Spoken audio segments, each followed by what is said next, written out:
Hi ನಮಸ್ಕಾರ, welcome to our channel. ನಿಮಗೆಲ್ಲ YouTuber Madhu Gowda, Nisha Nikhil ಅವರು ಗೊತ್ತೇ ಇದ್ದಾರೆ. ಇದೀಗ ಮಧುಗೌಡ ತಮ್ಮ ಮನೆಯವರಿಗೆ ಹಾಗೂ ತಮ್ಮ ಅಭಿಮಾನಿಗಳಿಗೆ ಸಿಹಿ ಸುದ್ದಿಯನ್ನ ಕೊಟ್ಟಿದ್ದಾರೆ. ಅದೇನಂದ್ರೆ ತಾನು ತಾಯಿಯಾಗ್ತಿರೋ ಸಿಹಿ ಸುದ್ದಿಯನ್ನ ಎಲ್ಲರೊಟ್ಟಿಗೆ ಹಂಚಿಕೊಂಡಿದ್ದಾರೆ ಮಧುಗೌಡ.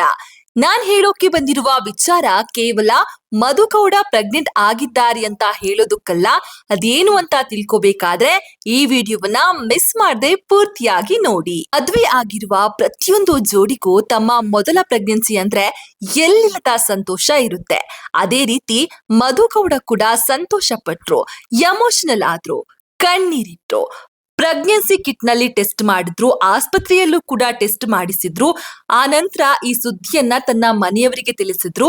ಇದಾದ ನಂತರ ವಿಡಿಯೋ ಮುಖಾಂತರ ತಮ್ಮ ಅಭಿಮಾನಿಗಳಿಗೂ ಕೂಡ ಈ ಸಂತೋಷದ ವಿಚಾರವನ್ನ ತಿಳಿಸಿದ್ರು. ನಿಶಾ ಅಂತೂ ಪ್ರೆಗ್ನೆನ್ಸಿ ಕನ್ಫರ್ಮ್ ಆಗಿದ್ನ ಕೇಳ್ಬಿಟ್ಟು ಅತ್ತೇ ಬಿಟ್ರು.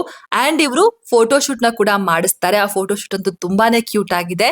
ಯಾಕಂದ್ರೆ ಮಧುಗೌಡ ಹಾಗೂ ನಿಖಿಲ್ ಮಾತ್ರ ಬೇಬಿ ಬಮ್ ಫೋಟೋಶೂಟ್ ನಲ್ಲಿ ಕಾಣಿಸಿಕೊಳ್ಳದೆ ನಿಶಾ ಅವರು ಕೂಡ ಕಾಣಿಸಿಕೊಂಡಿದ್ದಾರೆ. ಇದು ಇವರ 3 ಜನರ ಬಾಂಡಿಂಗ್ ಹೇಗಿದೆ ಅನ್ನೋದನ್ನ ಮತ್ತೆ ಮತ್ತೆ ಸಾರ್ತಾ ಇದೆ ಅಂತಾನೆ ಹೇಳ್ಬಹುದು. ಇವಿಷ್ಟು ಒಂದು ಕಡೆ ಆಯ್ತು ಬಿಡಿ. ಇವರ ವಿಡಿಯೋವನ್ನ ಕಂಡು ತುಂಬಾ ಜನ ಪಾಸಿಟಿವ್ ಕಾಮೆಂಟ್ ಮಾಡಿದ್ದಾರೆ, ಶುಭ ಹಾರೈಸಿದ್ದಾರೆ. ಆದ್ರೆ ಮೊಸರಲ್ಲೂ ಕೂಡ ಕಲ್ಲು ಹುಡುಕುವ ಹಾಗೆ ಕೆಲವರು ನೆಗೆಟಿವ್ ಕಾಮೆಂಟ್ ಮಾಡಿದ್ದಾರೆ. ಈ ಶೋಕಿ ಬೇಕಾ? ಇದನ್ನೆಲ್ಲ ಸೋಷಿಯಲ್ ಮೀಡಿಯಾದಲ್ಲಿ ಯಾಕೆ ಅಪ್ಲೋಡ್ ಮಾಡ್ಬೇಕು? ಏನ್ 10 ವರ್ಷ ಮಕ್ಕಳಾಗದೆ ಆಗಿರೋ ತರ ಮಧುಗೌಡ ಡ್ರಾಮಾ ಮಾಡ್ತಾಳೆ, ದುಡ್ಡಿಗೋಸ್ಕರ ಪ್ರೈವೇಸಿನ ಮಾರಾಟ ಮಾಡ್ತಾರೆ. ಇದೇ ರೀತಿ ಸಾಕಷ್ಟು ನೆಗೆಟಿವ್ ಕಾಮೆಂಟ್ ಗಳನ್ನ ಕೂಡ ಕೆಲವರು ಕೆಲಸ ಇಲ್ದವರು ಮಾಡಿದ್ದಾರೆ. ಅಂತವರಿಗೆ ನಾನ್ ಹೇಳೋದ್ ಇಷ್ಟೇ, ಅದು ಅವರಿಷ್ಟ. ಅವ್ರವ್ರ ಲೈಫು ಅವ್ರವ್ರ ಇಷ್ಟ, ನಿಮ್ ಲೈಫು ನಿಮ್ ಇಷ್ಟ. ಹಾಗಂತ ಬೇರೆಯವ್ರನ್ನ ಕುಗ್ಗಿಸೋ ಪ್ರಯತ್ನವನ್ನ ಮಾಡಬೇಡಿ. ಕಷ್ಟ ಆದ್ರೆ ನಿಮಗೆ ವಿಡಿಯೋ ನೋಡೋದಕ್ಕೆ ಇಷ್ಟ ಇಲ್ಲ ಅಂದ್ರೆ ಸ್ಕಿಪ್ ಆಪ್ಷನ್ ಕೂಡ ಇರುತ್ತೆ, ಅಥವಾ ಬೇರೆ ವಿಡಿಯೋವನ್ನ ಕೂಡ ನೋಡಬಹುದು. ಸೊ ನೀವು ವಿಡಿಯೋವನ್ನ ಬಿಟ್ಟು ಬೇರೆ ವಿಡಿಯೋವನ್ನ ನೋಡಬಹುದು.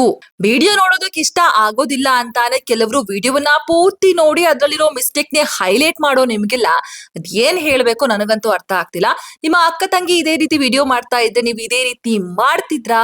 ನೀವೇ ಹೇಳಿ ಅಥವಾ ಯೋಚನೆ ಮಾಡಿ. ಮಧುಗೌಡ, ನಿಶಾ ಇವರೆಲ್ಲ ಬ್ಲಾಗರ್ಸ್, ಅವರಿಗೆ ಫ್ಯಾನ್ಸ್ ಅಂತೂ ತುಂಬಾ ಜನ ಇದ್ದಾರೆ.